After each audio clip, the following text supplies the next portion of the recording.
Episode opening സീനിൽ നമ്മുടെ kairos അവൻ ചാടി വന്ന് ഡോഫ്ലമിംഗോടെ കഴുത്ത് അത് വെട്ടിയിടുകയാണ്. നീണ്ട 10 വർഷത്തെ കണക്കാണ് ഇപ്പൊ ഞാൻ വീട്ടാൻ പോകുന്നത്. നീ ഞങ്ങളെ ഒരുപാട് കഷ്ടപ്പെടുത്തി. നീ ഒരു കാരണവശാലും നിന്നെയോ നിന്റെ ആൾക്കാരെയോ ഇവിടെ ജീവിക്കാനായിട്ട് ഞാൻ അനുവദിക്കില്ല എന്ന് പറഞ്ഞ് അവനെ വീണ്ടും അച്ചറം പൊച്ചറം വെട്ടും. ഇവിടെ ചുറ്റും ഉണ്ടായിരുന്നവരും നമ്മുടെ ആൾക്കാരെല്ലാവരും അവന്റെ സ്ട്രെങ്തും പവറൊക്കെ കണ്ട് അങ്ങനെ ഞെട്ടി നിൽക്കുകയാണ്. ആ ടാങ്കർ വില്ലൻ അവനാണെങ്കിൽ ഡോഫ്ലമിംഗോയെ രക്ഷിക്കാനായിട്ട് ഓടി അടുക്കും.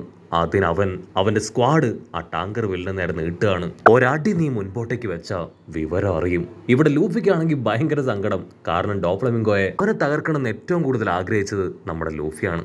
ലൂഫി ആണെങ്കിൽ വയലറ്റിനോട് പറയും, ഇനി നോക്കി നിൽക്കാൻ സമയമില്ല, നമുക്ക് എത്രയും വേഗം ട്രഫാൽഗർ ലോയെയും റിങ്കു കിങ്ങിനെയും അവർ രണ്ടുപേരെയും രക്ഷിക്കാമെന്ന് പറഞ്ഞ് അവർ ആ ജനലിലൂടെ അകത്തേക്ക് കടക്കാൻ ശ്രമിക്കും.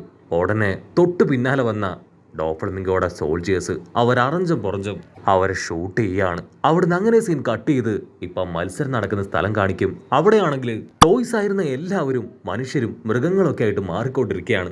ആങ്കറിനാണെങ്കിൽ ഇപ്പോഴും എന്താ സംഭവിക്കണേന്ന് കൃത്യമായിട്ട് മനസ്സിലായിട്ടില്ല. അവനങ്ങനെ കൺഫ്യൂസ്ഡ് ആയിട്ട് തലയൊക്കെ ചൊറിഞ്ഞു നിൽക്കും. ഡീമണ്ടെ ആണെങ്കിൽ ഇപ്പൊ പല്ല് കടിക്കും. ആ ഷുഗർ പെണ്ണ് അവളെല്ലാം നശിപ്പിച്ചു, ഇനിയിപ്പോ എങ്ങനെ എല്ലാം പഴയതുപോലെ ആക്കും ചിന്തിച്ച് അവനാകെ കൺഫ്യൂസ്ഡ് ആക്കുകയാണ്. അതേസമയം ഇവിടെ നമ്മുടെ റെബേക്ക അവളാണെങ്കിൽ പൊട്ടിക്കരയാണ്. ഇത്രയും കാലവും ടോയ് സോൾജിയർ ആരാണെന്നോ എന്താണെന്നോ ഒന്നും അവൾക്ക് അറിയില്ലായിരുന്നു. സത്യം തിരിച്ചറിഞ്ഞ അവളാണെങ്കിൽ നിർത്താതെ കരയും. പച്ചത്തലേനാണെങ്കിൽ അവനെ കൊണ്ട് പറ്റും പോലെ അവളെ ആശ്വസിപ്പിക്കാനായിട്ട് ശ്രമിക്കുകയാണ്. അവളാണെങ്കിൽ ഫാമിലിയുടെ കൂടെ ഹാപ്പി ആയിട്ട് ടൈം സ്പെൻഡ് ചെയ്തത്. അതുപോലെ തന്നെ അവസാനമായിട്ട് അവളുടെ പപ്പ ഞാൻ വരുന്നത് വരെ നിങ്ങൾ ഫ്ലവർ ഹില്ലിൽ സേഫ് ആയിട്ടിരിക്കണം എന്ന് പറഞ്ഞ കാര്യം അതെല്ലാം ആലോചിച്ച് ഇപ്പൊ നിലവിളിക്കും. എനിക്ക് പപ്പയുണ്ട്, ഞാൻ ഒറ്റയ്ക്കല്ല, എനിക്ക് എൻ്റെ അച്ഛൻ, അദ്ദേഹം ഇപ്പോഴും എൻ്റെ കൂടെ തന്നെയുണ്ട്. പച്ചത്തലേനാണെങ്കിൽ ആകെ സംശയം. അതിപ്പോ എല്ലാവർക്കും അച്ഛനും അമ്മയ്ക്കും ഉണ്ടാവില്ലേ, അതിനിപ്പോ ഇത്രയും പറയാനുണ്ടോ? റബേക്കയാണെങ്കിൽ അവൻ പറയുന്നൊന്നും ശ്രദ്ധിക്കാതെ കരഞ്ഞുകൊണ്ടേ ഇരിക്കുകയാണ്. ഉടനെ നമ്മുടെ സാബോ അവൻ അവളുടെ അടുത്തേക്ക് വന്നിട്ട് പറയും, ഓരോരുത്തർക്കും ഓരോ സമയമുണ്ട്, അത് തിരിച്ചറിഞ്ഞ് നന്നായിട്ട് പ്രവർത്തിക്കുകയാണെങ്കിൽ യാതൊരു കുഴപ്പമുണ്ടാവില്ല, ലൈഫ് സ്മൂത്ത് ആയിരിക്കും. പച്ചത്തലേനാണെങ്കിൽ സാബോയെ തന്നെ നോക്കി നിൽക്കുകയാണ്. അവൻ അവന്റെ 2 കൈ ചുരുട്ടി ഹോക്കി പവർ കൊടുത്ത് ഒരൊറ്റ അടി. സ്റ്റേജ് ആണെങ്കിൽ അങ്ങനെ തവിട് പൊടിയാവുകയാണ്. അത് നോക്കി നിന്ന എല്ലാവരും വണ്ടറടിക്കും. കാരണം ഇത്രയും പവർഫുള്ളും എഫക്റ്റീവ് ആയിട്ടുള്ള ഒരു പവർ അവർ ഇതിനു മുമ്പ് കണ്ടിട്ടില്ല.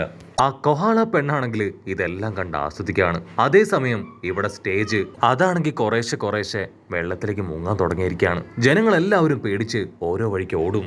റബേക്കയും പച്ചത്തലേനും ആണെങ്കിൽ ഒരു ചുമരിൽ പിടിച്ചു നിൽക്കുകയാണ്. പച്ചത്തലേനാണെങ്കിൽ പേടിയാവും. കാരണം അവന് ഡെവിൾ ഫ്രൂട്ടിന്റെ പവറുണ്ട്. വെള്ളത്തിലേക്ക് വീണ അവനെ കൊണ്ട് പിടിച്ചു നിൽക്കാൻ കഴിയില്ല. അത് മനസ്സിലാക്കിയ റബേക്ക അവന്റെ കഴുത്തിൽ അങ്ങനെ ഹോൾഡ് ചെയ്ത് പിടിക്കും. സാബു ആണെങ്കിൽ ആ ഡെവിൾ ഫ്രൂട്ട് അതെങ്ങനെങ്കിലും എടുക്കാൻ ആ ഫിഷിന്റെ പിന്നാലെ ചാടി പോവാണ്. ഉടനെ ഡീമണ്ടെ അവൻ ഓടി വന്ന് എങ്ങനെയെങ്കിലും അത് എടുക്കാൻ ശ്രമിക്കുകയാണ്. അതിന് നമ്മുടെ സാബു അവൻ അങ്ങനെ വെള്ളത്തിലേക്ക് തള്ളിയിടും. സാബു ആണെങ്കിൽ എടുത്തു ചാടി ആ ഫിഷിന്റെ മുതുകിലുള്ള ബോക്സിൽ ആഞ്ഞെട്ടിക്കും. അതിനുശേഷം ആ ഡബിൾ ഫ്രൂട്ട് കയ്യിലെടുക്കുകയാണ്.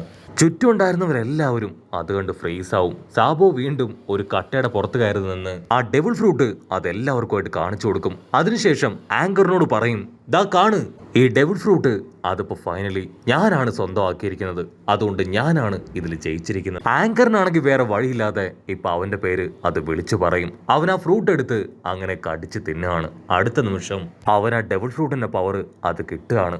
ചാടി വന്ന് റബേക്ക അങ്ങനെ തൂക്കിയെടുത്ത് മുൻപോട്ടേക്ക് പോകും. അതിനുശേഷം മുഖത്തുണ്ടായിരുന്ന മാസ്ക്, തൊപ്പി അതെല്ലാം തന്നെ ഒരു താഴേക്ക് ഇടുകയാണ്.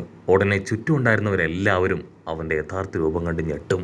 അവരെല്ലാം കരുതിയിരുന്നത് അത് നമ്മുടെ ലൂഫിയാണെന്നാണ്. പക്ഷെ അത് ലൂഫി അല്ല, സാക്ഷാൽ സാബു ആണ്. അവൻ ആദ്യമായിട്ട് ഇപ്പൊ എയ്സിന്റെ പവർ അത് ഉപയോഗിക്കുകയാണ്. ഫയർ അങ്ങനെ പുറത്തേക്ക് വന്ന് സാബോൻ അവനങ്ങനെ സ്റ്റൈലായിട്ട് പോസ് ചെയ്യും. ആ വില്ലന്മാർക്കാണെങ്കിൽ അത് കണ്ട് ഭയങ്കര അപമാനമായിട്ട് തോന്നും. അവർക്കാർക്കും അത് സ്വന്തമാക്കാൻ കഴിഞ്ഞില്ല.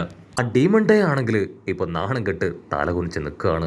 ഇവിടെ നമ്മുടെ സാബോ അവൻ വീണ്ടും അതിശക്തമായിട്ട് ഫയർ ക്രിയേറ്റ് ചെയ്ത് നിലത്തൊരൊറ്റ അടി.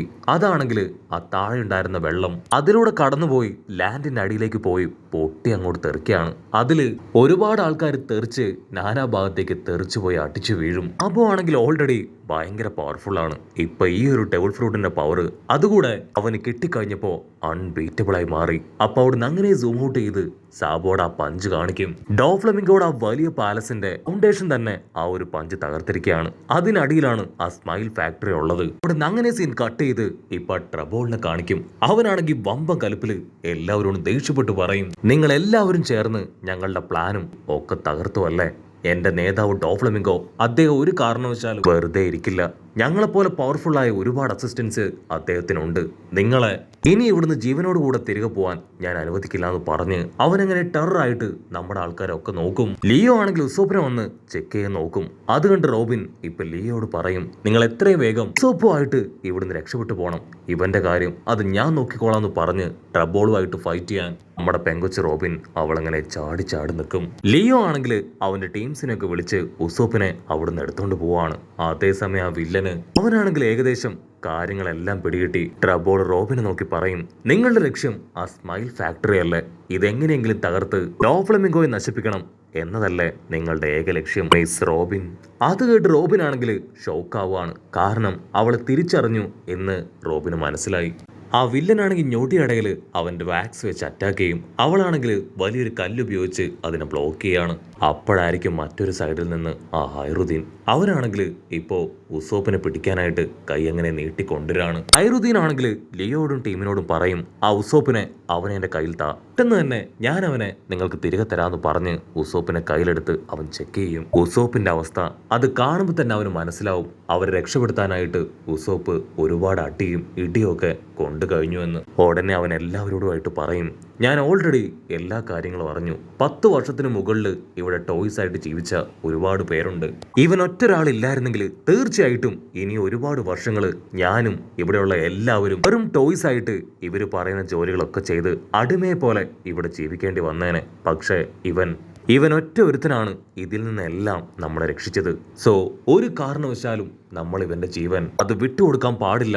ഇവരാണ് ദ റിയൽ വാരിയർ എന്ന് പറഞ്ഞ് അവനാണെങ്കിൽ ഉസോപ്പിനെ അങ്ങനെ ഉയർത്തി കാണിക്കും. അത് കണ്ട് എല്ലാവരും ഇപ്പൊ ഉസോപ്പിന്റെ പേര് വിളിക്കുകയാണ്.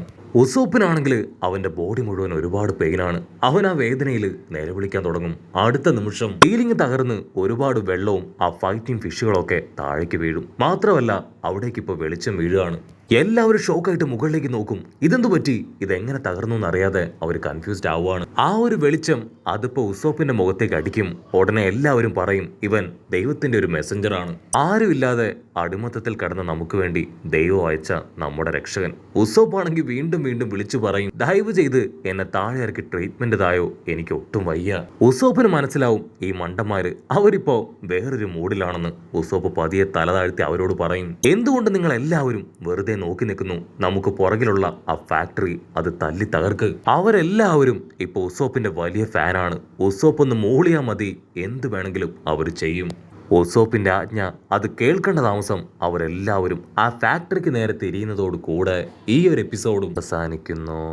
എപ്പിസോഡ് ഇഷ്ടപ്പെടുകയാണെങ്കിൽ തീർച്ചയായിട്ടും ലൈക്ക് ചെയ്യാനും കമന്റ് ചെയ്യാനും ഷെയർ ചെയ്യാനും മറക്കല്ലേ. അടുത്തൊരു അടിപൊളി എപ്പിസോഡുമായിട്ട് കാണുന്നവരെ it's me with Mallu episode.